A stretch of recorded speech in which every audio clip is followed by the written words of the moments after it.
오늘 이제 시편 강의 15번째 시간, 깊은 수렁에 빠졌을 때라는 제목으로 이제 하나님의 말씀을 증거하길 원합니다. 사랑하는 성도 여러분, 혹시 수렁에 빠져본 적이 있으신가요? 혹시 물에 빠져보시거나 수렁에 빠져보신 분들이 있는지 모르겠습니다. 저는 개인적으로 한번 이제 수렁에 빠져본 적이 있습니다. 이게 이제 물론 은유적인 표현이어 갖고 인생에 여러 가지 고난과 고통이 올 때를 표현하기도 하지만, 제가 이제 예전에 이전 교회에서 섬겼을 때 그 교회에 기도원이 있었습니다. 그래서 제가 있던 교회에서 한 1시간 정도 운전해서 가면은 기도원이 있었는데요. 그 버지니아가 약간 좀 시골이다 보니까 그곳에서 조금 더 안으로 들어가면, 심지어 버지니아 아닌데 그 당시는 마지막 길은 포장이 조금 안 됐었습니다. 그래가지고 이제 그 길이 이제 가는데요, 제가 그 길을 가다가 사고가 한번 나가지고 제 차가 폐차됐습니다. 그리고 이제 눈이 조금 온다거나 비가 오면은 이 길이 너무 험해가지고 도저히 안 돼가지고, 그때 그 받은 돈을, 이제 폐차되고 난 돈을 가지고 이제 제가 이제 사륜구동을 샀습니다. 태어나서 처음으로 사륜구동, 진짜 말 그대로 랜드로버를 샀습니다. 그거 타면은 이제 차가 무겁고 바퀴 4개가 있어서 그 웬만큼 눈이 와도 끄떡없다 그래갖고, 왜냐하면 일주일에 2주에 한 번씩 거기를 올라갔습니다.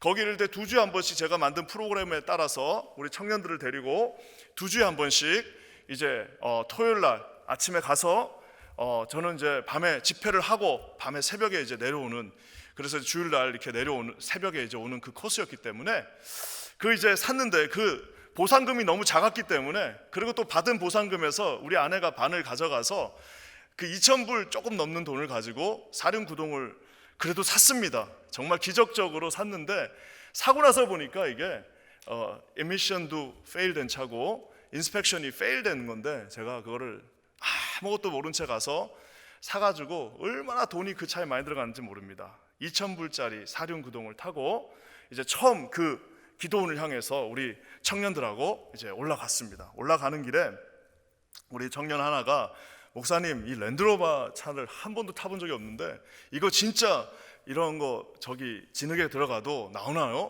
나도 잘 모른다고 그랬더니, 올라가다가 한번 목사님 우리 이거 한번 실험해 보자고, 그래가지고 제가 그 가던 길에서 옆에 조금만 나가면 이제 진짜 말 그대로 머드입니다. 지금 완전히 진흙인데, 이 랜드로버가 완전히 무슨 탱크 같다야. 2,000불짜리지만 그래도 랜드로버니까 이제 대우라고 그러죠. 4단을 딱 넣고 그 이제 진흙으로 딱 들어가는 순간에 차가 스탑됐습니다.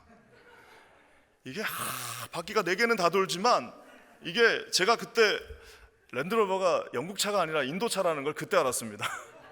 팔린 지 오래됐다고 그러더라고요. 이게 아무리 돌아도, 이게 참 신기한 거는 진흙이라는 게, 이런 신화도 있었잖아요.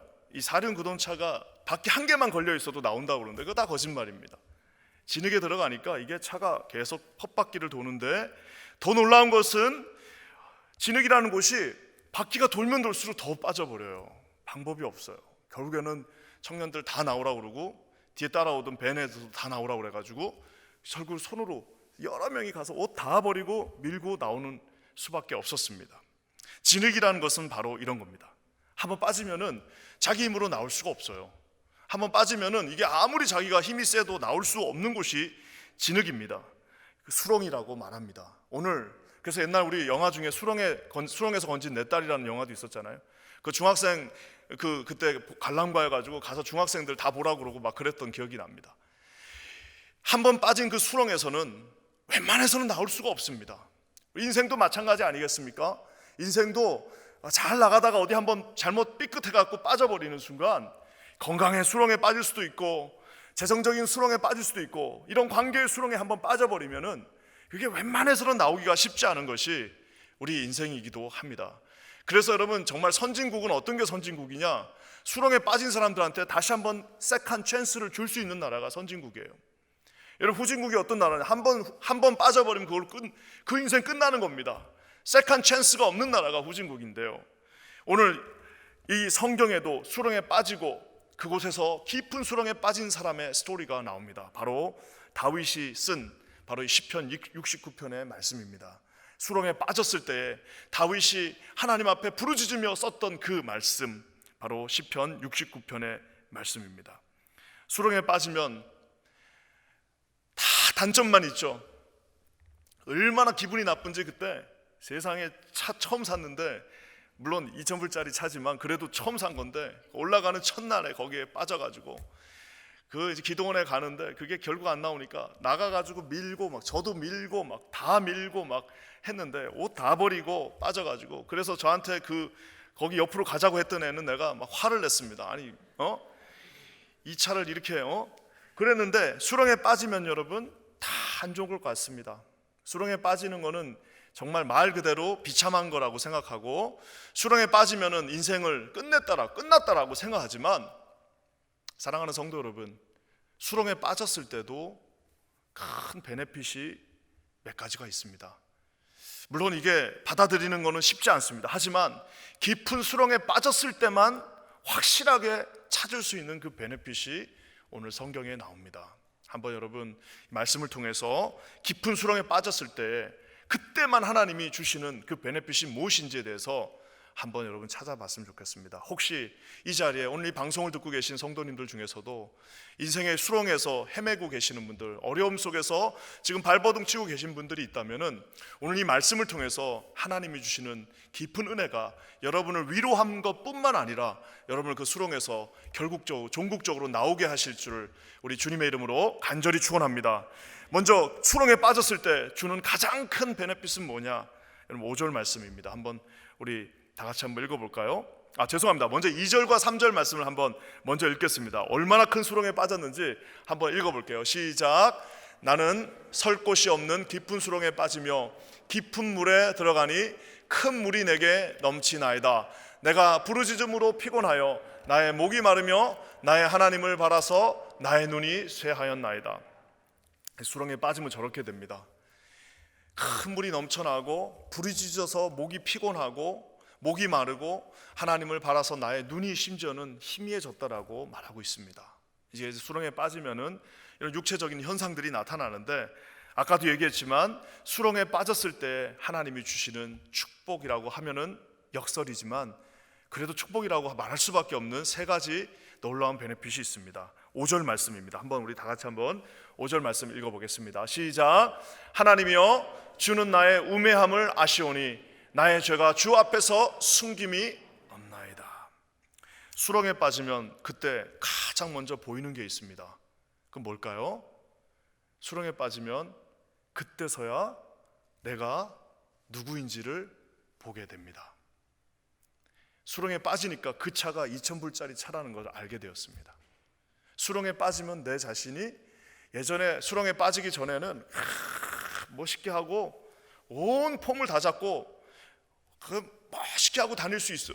수렁에 빠지기 전에는 내 자신이 내가 누군지를 몰라요. 수렁에 빠지기 전에는 내가 어떤 형태의 사람인지, 내 진심 자아는 무엇을 원하고 있는지를 잘 알 수 없었습니다. 하지만 오늘 다윗이 뭐라고 말합니까? 주님 나의 우매함을 아시오. 두 가지를 알 수 있습니다. 내 자신에 대해서. 어떤 거요? 나의 우매함과 내가 주 앞에서 죄가 있었나? 라는 것에 대해서 알 수 있게 된다는 겁니다. 수렁에서 나의 우매함. 다윗은 우매한 사람이 아닙니다. 다윗은 진짜 머리가 똑똑한 사람입니다. 제가 예전에 우리 다윗의 인생의 그 삶 속에서 그 설교 시리즈에서도 얘기하지 않았습니까? 절대 언더독이 아닙니다. 다윗은 싸움만 잘한 사람이 아니라 정말 머리가 브릴리언트해서 정말 모든 작전에서 다윗이 전쟁 나가갖고 제대로 맞붙어갖고 진 적이 있습니까? 하나님 앞에 범죄했을 때를 제외하고는 다윗은 나가갖고 져본 적이 없는 사람이에요. 그게 여러분 싸움만 잘한다고 전쟁에서 이길 수 있나요? 그렇지 않습니다. 리더십도 있어야 되고 이 두려워 떨고 있는 병사들에게 힘을 딱 주고 절대로 움직이지 말라고 할 수 있는 그 카리스마도 있어야 되지만, 더 중요한 건 뭐예요? 적재적소에 사람들을 딱 배치하고 지금이다 할 때는 그때다 딱 가지고 사람을 보내고 아니다 할 때는 또 확 빼기도 하고 하는 이 과감한 결단력과 그 판단력은 다윗은 천부적으로 어떤 면에서는 가지고 있었을 수도 있습니다. 우리가 아는 것처럼 이제 나중에 성지순례 가게 되면 우리가 보게 되지만 예루살렘 안에 실로암 연못이 있습니다. 그래서 이제 히스기야의 우물이라고 합니다.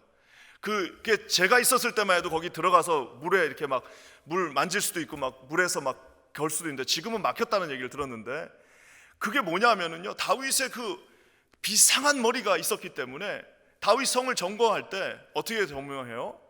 그냥 가서 무식하게 싸우면 얼마나 많이 죽겠습니까마는 다윗이 그 사실을 알고 건축학적으로 저기에 우물이 있다는 사실을 알고 그 밑으로 땅을 다 파고 들어가서 특수부대원들을 보내서 이기는 것을 보지 않습니까? 그 다윗은 우매한 사람이 아닙니다. 다윗은 바보가 아닙니다. 다윗은 멋있는 사람입니다. 다윗은 다 가진 사람입니다. 다윗은 상남자일 뿐만 아니라 다윗은 정말 아무것도 필요한 것이 없는 모든 것을 다 갖추고 있는 아주 똑똑한 가장 멋진 남자였습니다. 하지만 그 입에서 뭐라고 합니까? 나의 우매함을 당신이 아신다라고 그때 다윗이 고백하고 있습니다. 여러분, 가장 현명한 사람은 자신의 우매함을 최대한 젊은 나이 때 깨닫는 사람이 현명한 사람 아니겠습니까? 이제 다 끝나갖고 인생이 다 마무리될 쯤에 돼가지고 내가 판단을 실수할 수도 있겠구나라고 만약에 알게 된다면 여러분, 그것만큼 어리석은 것이 어디 있겠습니까? 세계 인류의 상징이라고 하는 스티브 잡스가 이제 소천하신 지가 한 10년 됐습니다. 2011년 10월까지는 기억이 나는데 정확한 날짜는 10월 5일로 내가 기억이 나는데, 하여튼 2011년 10월 5일 날 이 세계 모든 젊은이들의 아이콘이요, 모든 IT 업계의 선두주자, 그리고 이 시대 다음 세대로 우리를 넘겨준, 찍는 전화에서 넘기는 전화로 바꿔준, 그리고 우리 모두를 다 이 목 디스크를 가져다 준 이 스티브 잡스가 2011년 10월 5일 날 향년 56세의 나이로 소천하셨습니다. 저는 그때 정말 충격이었습니다. 왜 충격이었냐면은, 그분의 재산이요, 그 83억 불, 하나 약 10조, 그분이 갖고 그 사망할 당시에 그분의 그 푸켓에 있던 재산이 83억 불, 83만 불 아닙니다. 83억 불. 그게 10조 원이래요. 그러니까 저는 10조 원이 얼마인지를 모르겠습니다. 하여튼 그 엄청난 흥행을 가져오고 모든 것을 거머쥐고 있던 그 사람이 마지막에 요트를 만들면서 죽었다는, 마지막에 자기 가족을 위한 요트를 만들면서, 애플 요트를 만들면서 소천하셨는데, 물론 췌장암입니다. 그래서 많은 어려움은 있지만 그 췌장암 중에서도 아주 희귀한 암이었다라고 제가 들었습니다. 이렇게 나와 있습니다. 아일렛 세포 신경 내분비암인데, 이 암이, 췌장암은 보통 걸리면 이제 빨리 소천하시지만 이 암은 약간 희귀암으로 그래도 향후 5년 안에 50% 정도의 생존율이 있다라고 합니다. 여기 암 또 박사님이 계셔서 제가 함부로 말하는 거는 좀, 나중에 한번 이거를 미리 알았더라면 확인 한번 해보고 제가 이렇게 설교를 했어야 되는데, 혹시 틀리면 장로님 알려주세요. 하여튼 그래갖고 이분이 생존 확률이 50% 있었는데, 이분이 어떻게 했냐면은 이 대체의학이라고 하죠. 그래서 심신단련, 정신수행, 식이요법으로 자기가 그걸 극복하겠다라고 했습니다. 근데 제가 그 이야기를 들으면서 제일 놀랐던 건 뭐냐면, 마지막에는요, 심지어 자기가 이 대체의학에 이제 의존했던 이 스티브 잡스가 뭐라고 그랬냐면, 자기가 워낙 똑똑하다 보니까, 얼마나 똑똑합니까? 암에 대해서 공부하고 나서 자기가 치료법까지도 제시했다라고 합니다. 여러분, 세상에 이거보다 더 어리석은 게 어디 있습니까? 세상에 자기가 치료법을, 지금 우리가 사실 병원을 가도 이렇게 좋은 병원에 못 가는 경우가 많지 않습니까? 근데 스티브 잡스가 얼마나 좋은 병원에, 전 세계에서 그 암에 대해서 제일 잘하는 사람을 다 흩어놓은 것도 아니고 다 그 애플 본사로 다 불렀을 거 아니겠습니까? 거기에 모든 전 세계에서 그 암에 대해서 제일 잘 알고 있는 사람들이 있었는데, 놀라운 것은 그들에게 치료법까지 제시했다라고 합니다. 이렇게 해달라고. 사랑하는 성도 여러분, 세계에서 가장 똑똑한 사람이었지만 어떤 면에서는 참 이렇게 말하는 건 아쉽고, 제가 그분도 좋아하는 입장에서 이렇게 말하는 건 아쉽지만, 세계에서 가장 똑똑한 사람이셨지만 결국에는 자기가 우매하다는 사실을 인정하지 못했던 한 분 중에 한 분이지 않았을까 싶습니다. 아무리 무슨 목사고 무슨 박사고, 아무리 그래도 병원 앞에 가면은 선생님, 의사, 다른 직업은 다 의사 양반 이러지만 다른 직업을 우리가 선생님이라고 부르는 직업이 많지 않습니다. 근데 의사들한테는 뭐라고 불러요? 의사 선생님 그러잖아요. 왜? 알아야죠. 시키는 대로 해야 됩니다. 저 주는 대로 먹어야 되는 건데, 그래서 선생님이라고 부르기까지 하는데, 이 헛똑똑했던 한 분은 의사에게도 자기가 지시할 정도로 자기의 그 브릴리언트한 그 두뇌를 자랑했습니다. 오늘 다윗이 수렁에 빠지고 나니까 제일 먼저 자기 자신을 보게 됩니다. 자기가 누군지를 알아요. 그러면서 그의 고백은 내가 우매합니다. 내가 어리석습니다. 나는 부족합니다. 한치 앞을 내다볼 수 없습니다. 나는 아마 바보였는지도 모르겠습니다 라고 고백하게 된다는 사실입니다. 사랑하는 성도 여러분, 아마 수렁에 빠지지 않았다면 다윗은 평생 자기가 바보 같다, 어리석다라는 생각을 하지 않았을 수 있습니다. 사랑하는 성도 여러분, 우리 인생 가운데 얼마나 많은 사람들이 자기 도취와 자아 만족과 자기 자신의 그 어떤 잘난 맛에, 그리고 자기가 이루어놓은 그 성취에 만족하면서 세상에 똑똑한 사람들은 우리 뉴욕에 다 있지 않습니까? 자기가 판단하고 자기가 결정하고 자기가 그것이 맞다 틀리다를 결정하고 자기의 잣대로 모든 것들을 결정해버리는 이 헛똑똑이들이 세상에 이렇게 많은 이 시대에, 사랑하는 성도 여러분, 가장 감사한 것은 수렁에 빠지기 전에 주님이 주시는 성령의 지혜로 우리가 어리석다는 사실을 먼저 깨닫는 저와 여러분 되시기를 주님의 이름으로 간절히 축원합니다. 사랑하는 성도 여러분, 우리가 하나님 앞에서 우리의 이 두뇌를 가지고 할 수 있는 것은 많지 않습니다. 여러분, 성경을 가지고 무슨 성경 이거를 다 암송한다고 우리가 천국에 더 잘 가고 이런 거 아니지 않습니까? 우리에게는 오직 필요한 것은 우리의 힘으로는 아무것도 할 수 없다라는 그 사실을 인지하는, 여러분, 그것이야말로 가장 똑똑한, 그러니까 가장 똑똑한 사람은 누구냐? 자기가 어리석다는 것을 인정하는 사람이 가장 똑똑한 사람이라는 사실을 여러분 말씀 가운데서 깨우치시기를 주의 이름으로 간절히 축원합니다. 가장 어리석은 사람은 자기가 가장 어리석다는 사실을 가장 마지막까지 모르는 사람이 가장 어리석은 바보라는 사실을, 사랑하는 성도님들 반드시 기억하시기를 주의 이름으로 간절히 축원합니다. 그러면서 여러분, 수렁에 빠지면요, 자기 자신의 그 우매함이 보이고 또 한 가지 자기 자신에 대해서 보이는 것이 있습니다. 그것은 뭐예요? 나의 죄가 주 앞에 숨김이 없나이다. 사랑하는 성도님들, 죄는 두 가지 형태가 있습니다. 한 가지는 자기가 알고 있어요. 자기가 알아요. 내가 지금 죄를 짓는 걸 알고 있어요. 알고 있는데도 바꿀 수도 없고 불가항력적으로 어쩔 수 없이, 아니면은 그냥 싫어서, 아니면 그거를 꺼내기가 싫어서, 마주 보기가 귀찮으니까 그냥 계속해서 밀고 나가는 죄가 있습니다. 자기가 지금 죄를 짓는다 사실 알고 있어요. 자기가 지금 이거 죄라는 것들을 알고 있습니다. 그럼에도 불구하고 자기의 어떤 욕망을 이기지 못해서, 자기의 어떤 그 자기의 욕심을 이기지 못해서, 자기의 그 어떤 자존심을 끊지 못해갖고 알고 있음에도 계속해서 뭉개면서, 하나님이 그걸 보고 있다는 사실도 알고 있어요. 하나님이 내 앞에서 그것을 가슴 아파하신다는 사실도 알고 있지만 계속해서 불도저가 앞에 있는 것들을 뭉개면서 나가는 것처럼 끊임없이 죄를 짓는 경우가 한 가지가 있습니다. 또 한 가지 어떤 죄일까요? 두 번째 죄는요, 이게 더 심각한데 자기가 죄인지도 몰라요. 죄인지 모르고 그냥 계속 짓는 겁니다. 수렁에 빠지면요, 수렁에서 마음껏 달리고 여기저기 나가고 나가서 차에 시동을 걸고 자기가 원하는 곳으로 가고, 자기가 언제든지 필요한 만큼 뭔가를 할 수 있고 할 때는 그 죄가 보이지 않습니다. 하지만 수렁에 빠지면 어떻게 된다고요? 나의 죄가 주 앞에서, 다리가 딱 그 진흙에 빠져 있으니까 어떻게 되는 겁니까? 움직일 수 없어요. 아무것도 할 수 없어요. 결국에는 자기 자신을 보게 되고 자기 안에 있는 그 죄악들을 보게 된다는 사실입니다. 사랑하는 성도 여러분,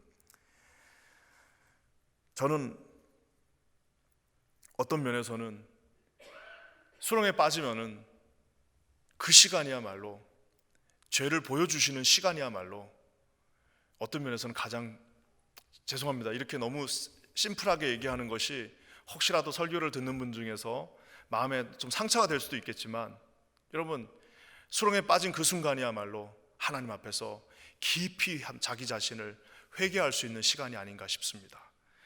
하나님 앞에 알지 못했던 숨겨진 죄악들이 드러나게 될 것이고, 알고도 계속해서 저질렀던 그 죄악들이 죄를 숨길 수 없기 때문에 지금이야말로, 수렁에 빠져 있는 그 순간이야말로 하나님 앞에 회개할 수 있는 기회의 시간이다라고 믿습니다. 사랑하는 성도 여러분, 오늘 주님이 혹시라도 우리 마음 가운데 그 마음을 보여주신다면 감사함으로 주님 앞에 나가시기를 주의 이름으로 간절히 축원합니다. 이게 막 돌아다닐 때는 죄를 인지할 시간도 없고요, 죄가 뭔지 깨달을 필요도 없고요, 자기가 자기 두 발로 여기저기 막 뛰고 다닐 때는 그게 지금 급하지가 않기 때문에 해결하고 싶어도 시간도 없어요. 나빠서 죄를 짓는 게 아니라 시간이 없다니까요. 그 죄를 회개할 시간이 없습니다. 그 죄를 대면하고 있을 만한 여유가 없어요. 왜? 가서 할 일이 너무 많기 때문에. 하지만 두 다리가 다 묶여가지고 아무것도 할 수 없고 찾아오는 사람도 없고 결국에는 내 자신이 초라한 자신의 그 모습 속에서 주저앉아 있을 때 결국에는 하나님께서 우리의 그 죄악을 숨김없이 보여주시면서 그때 지난 10년 동안 20년 동안 하나님 앞에 그냥 온 자기 자신을 바라보면서 살았던 그 인생을 철저하게 회개할 수 있다는 사실입니다. 죄를 숨길 수 없는 그때가 가장 귀한 회개의 시간이라는 사실을 여러분 반드시 기억하시기를 주의 이름으로 간절히 축원합니다. 죽음 앞에서요, 여러분, 사치는 아무 소용이 없습니다. 아까 스티브 잡스 얘기가 나왔으니까 말인데요, 스티브 잡스가 돌아가시고 나니까 저는 컴맹입니다. 컴퓨터에 대해서 거의 잘 모릅니다.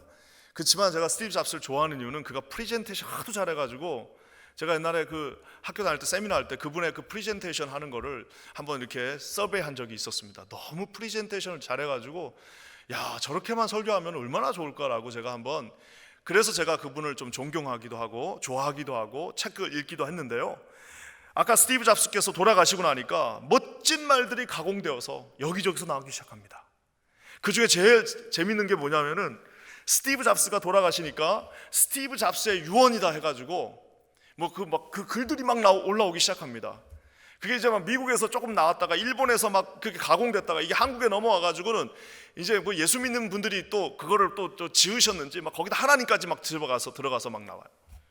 우리가 뭐 아시는 분들은 다 아시겠지만 이 스티브 잡스는 오토카와 고분이라고 하는 일본의 그 승려 오토카와 고분의 제자이기도 합니다. 선불교죠. 젠이라고 들어보셨죠? 오토카와 고분이 이분이 이 선불교, 불교의 그거를 하시던 그 승려셨는데, 그래서 결국에는 이 스티브 잡스 나중에 마지막 장례도 아마 불교식으로 제가 한 걸로 알고 있어요.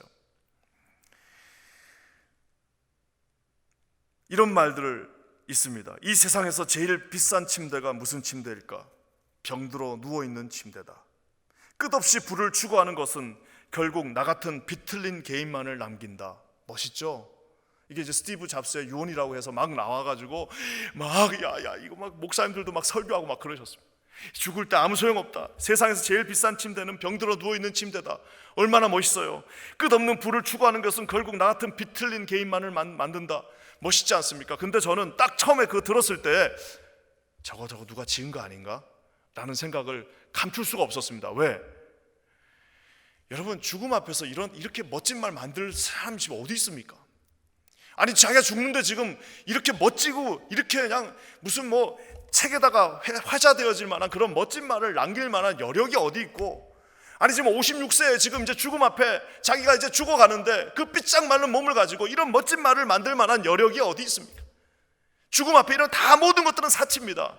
결국에는 마지막에 결론적으로 모두가 다 이것만이 스티브 잡스라고 말한 거는 마지막 돌아가실 때 오 와우 그 세 마디가 그의 마지막 유언이었습니다. 뭔지도 몰라요. 오 와우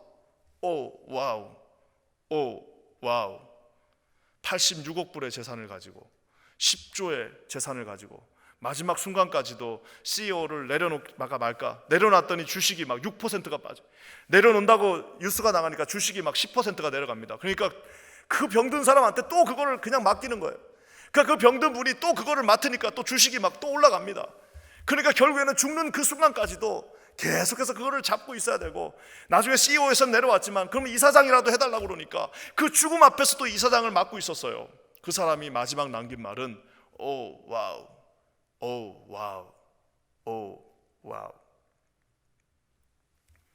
사랑하는 성도 여러분, 수렁에서 빠져 있을 때 그 사람이 가장 똑똑해질 수 있습니다. 수렁에 빠진 그 사람이 가장 주님 앞에 회개하고 현명해질 수 있습니다.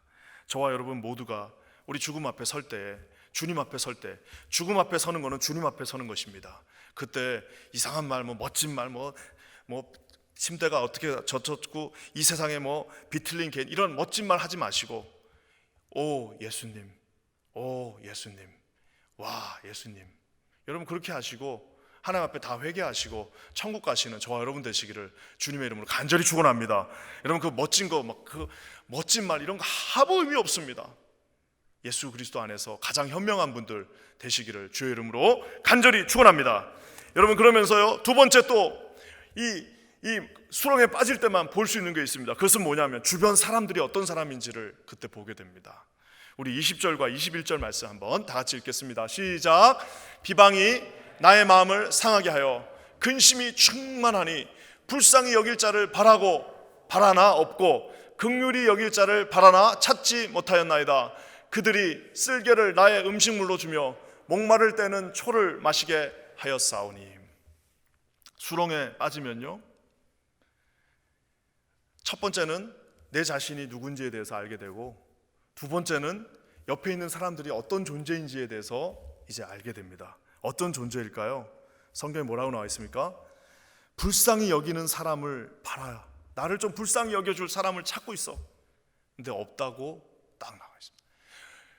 바라나 없고, 바라나 없어요. 또 그 다음 뭐예요? 긍휼히 여길 자를 바라나 찾지 못한다 라고 말하고 있습니다.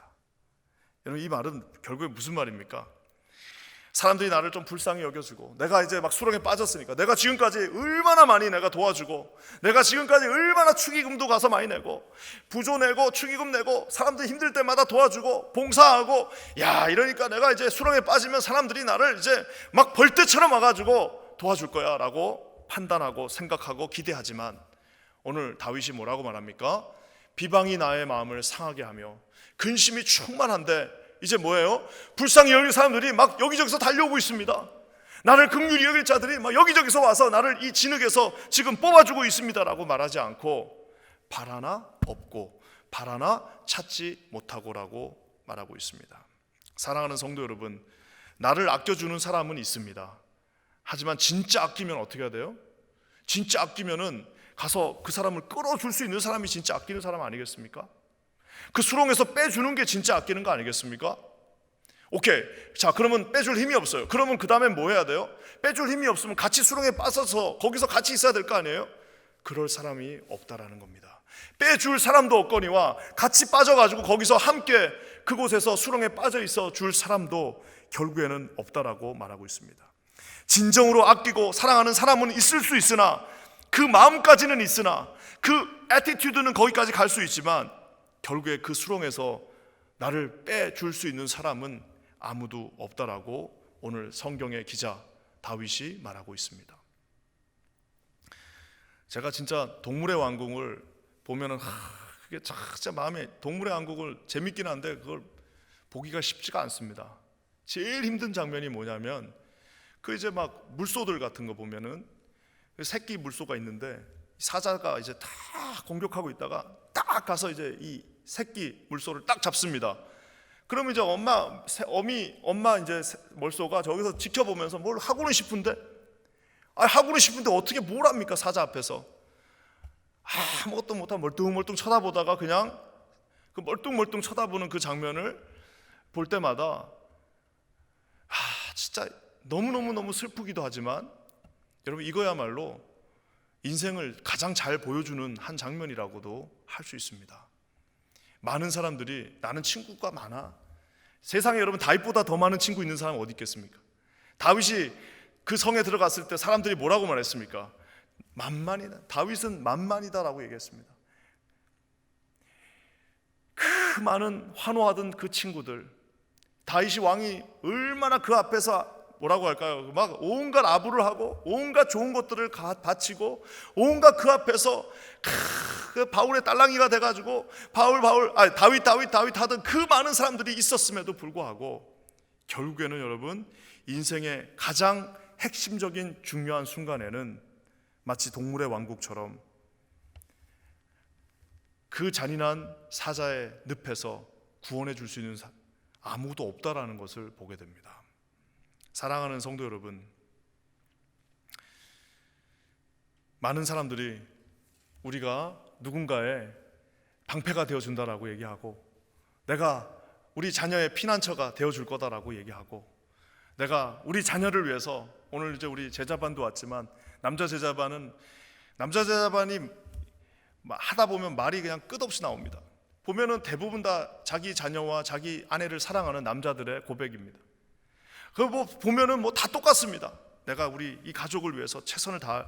근데 그러다 좀 잘 안 되는 거 서로 얘기하고 그러는 건데, 보면은 그렇게 다짐은 하지만 결국에는 여러분 그 약속을 내가 이것을 개런티해 줄 수 있는 사람은 우리 가운데 아무도 없습니다. 사랑하는 성도 여러분, 저 장면은요, 특별히 21절 저 장면은 21절을 다시 한번 읽어보겠습니다. 저걸 딱 읽으면 뭐가 연상되나요? 한번 다 같이 읽어볼게요. 시작. 그들이 쓸개를 나의 음식물로 주며 목마를 때는 초를 마시게 하였사오니. 바로 우리가 지난주에 함께 봤던 마태복음 27장에 나오는 십자가에 매달린 예수에게 뭘 공급했어요? 신 포도주를 주는 그 사람들의 모습이 바로 이 시편 69편에서 온 일종의 예언의 성취였습니다. 십자가에 못 박히신 예수 그리스도, 아무도 그 십자가를 대신 져줄 수 있는 사람이 아무도 없습니다. 십자가를 지기 위해서 예루살렘에 올 때 호산나 호산나 호산나 하던 그 많은 사람들은 다 도망가고, 거기에 남은 사람은 여인들 몇 분. 하지만 그 여인들도 십자가 앞에 올 수도 없어요. 예수님 그 고통당하는데 발 한번 만져볼 수 없어요. 예수님이 거기서 고통하면서 목마르다 하지만 물 한 잔 줄 수 없는 것이 예수님의 어머니였고, 그곳에 정말 예수님한테 그 고통당하는 예수님한테 가서 손 한 번 잡아줄 수 없는 것이 여러분 바로 제자들이었습니다. 사랑하는 성도 여러분, 놀라운 사실은 수렁에 빠질 때 저 사실을 철저하게 알게 됩니다. 결국 나는 주님 앞에만 서 있구나. 내 영혼을 구원해 줄 사람은 하나님밖에 없구나. 아무리 내 아내가, 아무리 내 사랑하는 사람이 나를 사랑한다 하더라도 결국 나는 하나님 앞에 혼자 서야 되는구나 라는 사실을 알게 된다라는 것입니다. 예전에 한번 우리 교회 오셨던 김대영 목사님 기억나시죠? 초창기 때 우리 교회에 그때 우리 제1회 우리 뉴욕 신학 세미나 하기 위해서 오셨던 그 김대영 목사님, 옛날에 병중에서 그 고백하셨습니다. 세상에 이제 죽으러 이제 수술실에 들어가는데 옆에서 그 아내가 그렇게 막 울고 그러는데 하나도 안 보이더래요. 하나도 안 보여요. 오직 하나. 이제 내가 하나님 앞에 어떻게 서나? 내가 이제 여기서 눈 뜨고 들어가는데, 눈 감고 이제 수술하고 나면 하나님 앞에 서야 되는데 내가 어떤 모습으로 설 수 있을까라고, 옆에 울고 있는 아내가, 그 사랑하는 아내가 하나도 보이지 않고, 하나도 그냥 좀 없었으면 좋을 듯, 좀 옆에 좀 지금 나는 하나님하고 뭔가를 해결해야 된다라는 그거밖에 생각이 나지 않았다라고 말씀해 주셨습니다. 사랑하는 성도 여러분, 오늘 우리가 이 수렁에 빠졌을 때에 내 자신을 보게 되고, 결국에는 내 주변에 있는 사람들이 사랑하지만 한계가 있다라는 것을 보게 됩니다. 놀라운 사실은 저기 보면 목마르다라고 하고 있어요. 지금 목마르다라고 하고 있는데, 우리가 아까 처음에 초반에 봤던 것처럼 1절, 2절, 3절에 보면은 어떻게 돼 있습니까? 지금 이 사람이 빠져 있는 데가 어디예요? 물 우동입니다. 지금 물이 자기를 덮친다라고 하고 있잖아요. 다윗이 지금 이 물들이 나를 덮치고 있어요 라고 얘기하고 있습니다. 근데 목마르대요. 이게 무슨 말입니까? 그 물이 많은데 지금 마실 물은 없는 거예요. 그 사람이 많은데 자기를 도와줄 사람은 없어요. 거기에 지금 홍수가 났는데 마실 물은 없는 거예요. 그렇게 많은 사람들이 있고 다윗을 만만이라고 외쳤던 그 많은 사람들이 거기에 있었지만 결국에 다윗에게 가서 손을 내밀어서 그를 건져줄 사람은 없다라는 겁니다. 사랑하는 성도 여러분, 홍수가 나면 가장 귀한 게 물이라고 하지 않습니까? 이게 역설이지 않습니까? 그 많은 사람들이 있고, 우리가 카톡 친구가 몇 명입니까? 카톡 친구 많다고 자랑하는 분들이 있어요. 나 카톡 친구만 1000명이야. 나 카톡 친구 500명이야. 야, 내가 친구가 500명. 그러니까 그 카톡도 얼마나 똑똑합니까? 그거를 뭐라고 그래요? 카톡 친구라고 그래요. 친구 맺기. 무슨 말씀입니까? 거기 진짜 친구가 몇 명이나 있습니까? 500명 중에 진짜 내가 아플 때 밤에 전화할 수 있는 사람 몇 명이나 있습니까? 자식한테도 잘 전화 못하지 않습니까? 괜히 부담될까 봐요. 아니, 그게 아닙니다. 그게 아닙니다. 그만큼 관계가 친구 같지 않기 때문에 전화할 수 없는 겁니다. 마지막까지 우리에게 그 많은 사람들이 친구라고 말하지만 반드시 기억하시기 바랍니다. 여러분, 옆에 있는 모든 사람들이 우리에게 해줄 수 있는 것은 한계가 있다는 사실을 반드시 기억하시기를 주의 이름으로 간절히 축원합니다. 저는 그래서 우리 퀸즈 한인교회가 좀 최선을 다해서 이렇게 어려운 분들에게 친구가 되어주고 힘이 되어주고 하는 그런 공동체가 되었으면 좋겠습니다. 하지만 결국 그것도 가장 결정적인 순간에는 아무것도 할 수 없다는 사실을 또한 겸허하게 인정하는 우리가 되기를 주님의 이름으로 간절히 축원합니다. 자, 이제 두 가지를 우리가 볼 수 있다고 했습니다. 내 자신을 볼 수 있고요, 그 다음에는 내 주변에 있는 사람들이 어떤 사람인지를 보게 됩니다. 마지막으로 수렁에 빠지면 또 한 가지 볼 수 있는 것이 있습니다. 우리 13절 말씀 한번 보겠습니다. 13절입니다. 다 같이 읽을게요. 시작. 여호와여, 나를 반기시는 때에 내가 주께 기도하오니 하나님이여, 많은 인자와 구원의 진리로 내게 응답하소서. 저기 보면 여호와여, 나를 반기시는 때에, 나를 웰컴하시는 그때, 지금 수렁에 빠져 있는데, 지금 다리가 움직이지 않고 있는데, 지금 마실 물이 없는데, 지금 물에 빠져갖고 점점 깊이 빠져들고 있는데 다윗이 뭐라고 말합니까? 갑자기 웃으면서 여호와여, 나를 반기시는 이때. 여러분, 이게 너무 웃기지 않습니까? 지금 수렁에 빠져갖고 지금 막 중리사냐하고 있는데, 그때 하나님이 나를 반기시고 계시네, 하나님 나를 반기시고 계시죠라고 지금 다윗이 고백하고 있습니다. 저 반기시는 때, 저 반기시는 때를 어떤 신학자는 이렇게 다시 번역합니다. 은혜의 때라고 말하고 있습니다. 제가 이걸 보고 이거 맞다, 갑자기 떠오르는 말씀이 있습니다. 고린도후서 6장 2절, 여러분 잘 아시는 말씀이죠. 내가 은혜 베풀 때 너에게 듣고 구원의 날에 너를 도왔다 하셨으니 보라, 지금은 은혜 받을 만한 때요, 보라, 지금은 구원의 날이로다. 즉 수렁에 빠진 그때가 은혜의 때, 그 다음에 또 하나는 뭐예요? 구원받을 때라고 오늘 성경이 말하고 있습니다. 사랑하는 성도 여러분, 그래서 수렁에 빠졌을 때가 하나님 앞에 가장 열심히 기도하고 간절히 하나님 앞에 설 수 있는 때라고 말하고 있습니다. 다윗이 지금 말하고 있지 않습니까? 사랑하는 성도 여러분, 저 말씀을 한번 이렇게 구조적으로 한번 보십시오. 주께 기도하오니, 쭉 다 빼버리고 내게 응답하소서. 주께 기도하오니 많은 인자의 구원이 진리로 내게, 그 다음 뭐라고요? 응답하소서. 그냥 이것저것 다 빼버리면 뭐예요? 주님이 지금 반기시고 있는 이때, 이때는 어떤 때? 수렁에 빠진 때, 다른 말로는 은혜의 이때, 수렁에 빠진 때, 은혜의 이때, 수렁에 빠진 때, 주님이 나를 반기시고 있는 그때. 그렇다면 반겼다는 말은 하나님이 여기에 어쩌면은 나를 넣어놨을 수도 있다라는 사실 아니겠습니까? 왜요? 하도 그냥 돌아다닐 때는 만날 시간이 없어요. 지금 이 수렁에 빠져 있는 이 은혜의 때에, 나를 반기시는 그때에 기도하니까 응답해 주신다라고 오늘 성경이 말하고 있습니다. 사랑하는 성도 여러분, 13절부터 나중에 집에 가셔서 한번 20절까지 읽어보십시오. 응답하소서, 건지소서, 삼키지 못하게 하소서, 내게로 돌이키소서, 주의 얼굴을 숨기지 마소서, 나를 속량하소서. 다윗이 지금 끊임없이 기도하고 있습니다. 수렁에서 철저하게 자신을 보며 철저하게 아무도 나를 도울 수 없다는 사실을 깨닫고 오직 하나님만 지금 나를 반기시고 계시다는 그 사실을 깨닫고 다윗이 지금 계속해서 하나님 앞에 반복적으로 기도하고 있습니다. 사랑하는 성도 여러분, 하나님 앞에 어떠면은 지금 우리가 이 코로나의 늪에 빠져 있다고 생각하시는 이때에, 여러분 지금이야말로 하나님 앞에 기도할 때라고 저는 생각합니다. 우리 하나님 앞에 기도하시면서 모이시는 저와 여러분 되시기를 주님의 이름으로 간절히 축원합니다. 이제 백신 맞으신 분들은 금요일날 다 나오셔서 기도하시기 바랍니다. 여러분 백신 맞고 이제 이 코로나로 어디 갈 데도 없지 않습니까? 어디 계십니까? 다 오셔서 하나님 앞에 기도하시고 지금이야말로 하나님 앞에 부르짖고 기도할 때라는 사실을 여러분 반드시 기억하시기를 주님의 이름으로 간절히 축원합니다. 사랑하는 다윗이 이제 마지막 이렇게 고백하며 오늘 말씀이 컨클루전 결론에 다다릅니다. 우리 30절부터 한번 읽어보도록 하겠습니다. 다 같이 한번 읽어볼게요. 시작.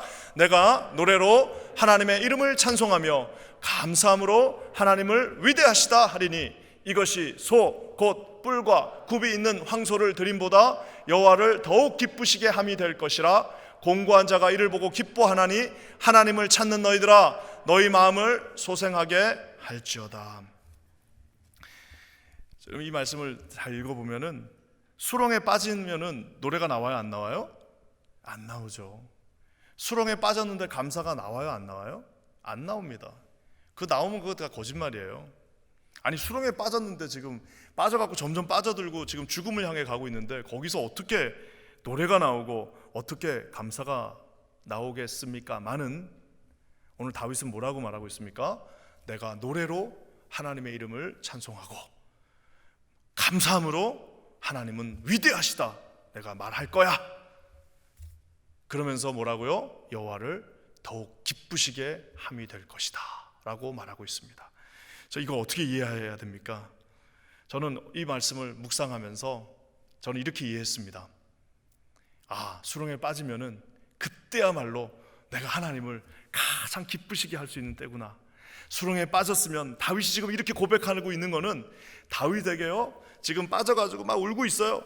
막 울면 나 이제 큰일 났어요 주님, 나 망했습니다, 나 끝났습니다, 나 지금 이제 너무나도 힘들어요, 나 이제 어떻게 할 수 없습니다 라고 막 이렇게 얘기하면서도 다윗이 지금 기도하면서 힐끔힐끔 웃고 있습니다.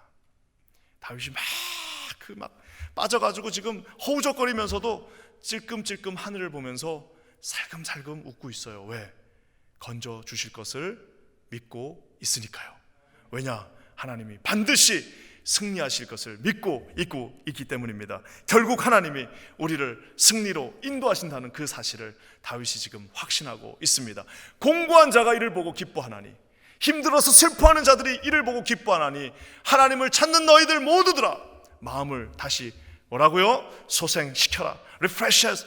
다시 힘을 다시 끈을 메고 나와서 기도하라라고 말씀하고 계십니다. 하나님이 이것을 믿음으로 보시고 기뻐하십니다. 여러분, 이 주님 앞에 서시는 우리 모두가 되시기를 우리 주님의 이름으로 간절히 축원합니다. 우리 하나님께서 오늘 성령을 통하여서 사랑하는 모든 성도님들 한 분 한 분에게 여러분 이 믿음의 확신을 주실 줄 믿습니다. 아무리 어렵다 할지라도 수렁에 빠질 때 자기 자신을 보고 사람을 여러분 정확하게 인지하고 오직 하나님만 나를 이곳에서 건져 주실 수 있다, 오직 하나님만 영광 받으시고 위대하시다 찬양 받으시는 분이라는 사실을 여러분 반드시 기억하시기를 주님의 이름으로 간절히 축원합니다. 황소 100마리 드리는 것보다 하나님 앞에 이것이 그분을 기쁘시게 한다는 사실을 오늘 이 시간에 깨달으시는 저와 여러분 모두가 되시기를 주님의 이름으로 간절히 축원합니다. 다 같이 기도하겠습니다.